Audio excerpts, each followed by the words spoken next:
ایک دن نبی پاک صلی اللہ علیہ وآلہ وسلم اپنی زوجہ محترمہ ام سلمہ رضی اللہ تعالیٰ عنہ کے گھر تشریف فرما تھے۔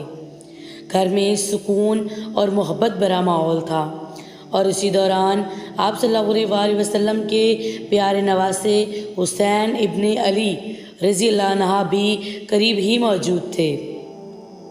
اچانک جبرائیل علیہ السلام تشریف لائے۔ انہوں نے عرض کیا، یا رسول اللہ صلی اللہ علیہ وآلہ وسلم، آپ کا یہ پیارا نواسہ ایک دن ایک سرزمین پر شہید کیا جائے گا۔ یہ سن کر نبی کریم صلی اللہ علیہ وآلہ وسلم کا دل بھر آیا، آنکھیں نم ہو گئیں۔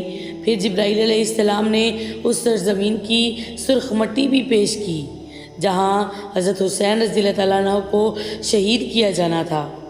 نبی کریم صلی اللہ علیہ وآلہ وسلم نے وہ مٹی محبت اور درد کے ساتھ ام سلمہ رضی اللہ تعالیٰ عنہ کو دیتے ہوئے فرمایا، اے ام سلمہ، جب یہ مٹی خون بن جائے تو سمجھ لینا کہ میرا حسین شہید ہو گیا ہے۔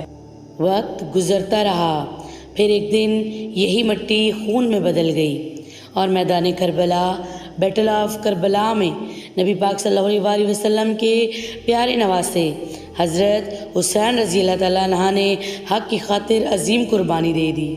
یہ واقعہ ہمیں یاد دلاتا ہے کہ حضرت حسین رضی اللہ تعالیٰ عنہ کی شہادت صرف ایک واقعہ نہیں بلکہ حق، صبر اور دین کی حفاظت کی لازوال مثال ہے۔ اگر آپ کو میری یہ ویڈیو پسند آئی ہو تو لائک کریں، شیئر کریں اور سبسکرائب کریں۔